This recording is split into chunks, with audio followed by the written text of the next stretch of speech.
Hello नीटियंस, तो आज से हम शुरू करते हैं अपने कॉन्सेप्ट ब्रेकडाउन्स का पहला दिन। तो आज जो हम कॉन्सेप्ट देखेंगे जो बेसिक मैथ से रिलेटेड है। अच्छा, बेसिक मैथ में तो सभी चीज़ें जैसे कॉस थीटा ये सब वैल्यू रखने की चीज़ें हैं।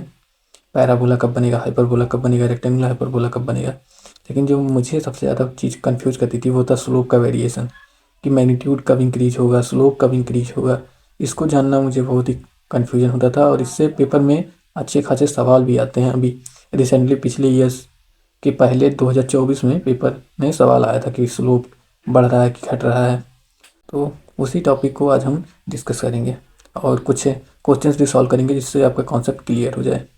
मैं आपको पहले बता दूं, ये जो मेरे कॉन्सेप्ट हैं ये मैंने ऑनलाइन पढ़े थे एमआर सर से, जो मैं आपको आज एक्सप्लेन करने वाला हूँ। ऐसा कुछ नहीं है कि कॉन्सेप्ट मैंने खुद से बनाए हैं, ये मैंने ऑनलाइन लेक्चर से ही बनाए हैं।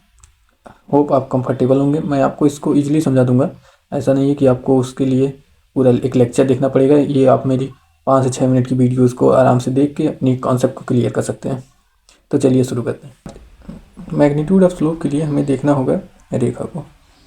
अगर इनिशियली स्लोप 0 है तो मैग्नीट्यूड इंक्रीज करेगा, यानी रेखा पहले लेटी थी तो अब खड़ी होगी।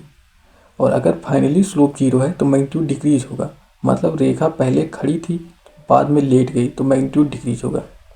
अभी आपको बहुत सी कन्फ्यूजन हो रहे होंगे कि रेखा कब लेटी कब खड़ी हुई, तो इसको हम एक क्वेश्चन के द्वारा आप सॉल्व कर देते हैं। जहाँ इस पॉइंट पे आप देखें तो स्लोप 0 है, स्लोप 0 है यानी इनिशियली स्लोप इंक्रीज किया फिर बाद में 0 हो गया, यानी रेखा पहले खड़ी थी फिर बाद में लेट गई तो मैग्नीट्यूड ऑफ स्लोप जो है वो डिक्रीज कर जाएगा।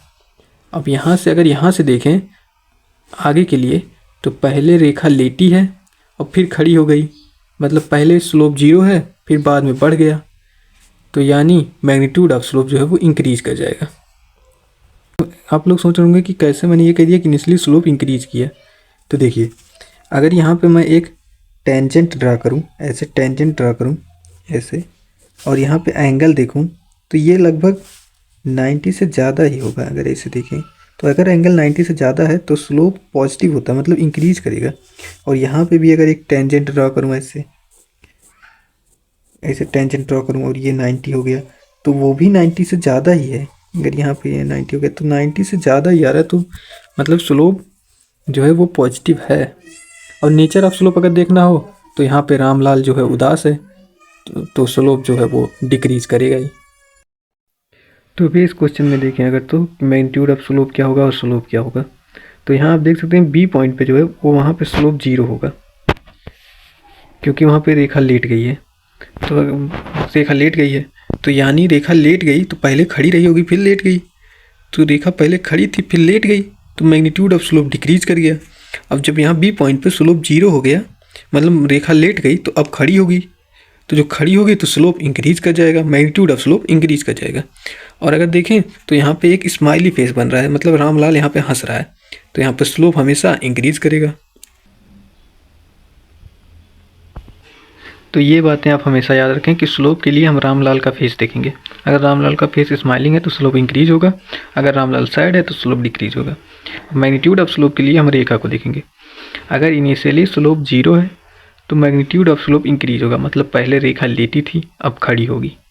और अगर फाइनली स्लोप 0 है तो मैग्नीट्यूड ऑफ स्लोप डिक्रीज होगा, मतलब पहले खड़ी थी बाद में लेटी तो स्लोप डिक्रीज होगा। होप आपको ये कॉन्सेप्ट समझ में आया होगा, और जो आपके डिफ़िकल्ट कॉन्सेप्ट हैं उनको आप कमेंट में ज़रूर बताइए। मिलते हैं अब आपसे अगली वीडियो में। जय हिंद, जय भारत।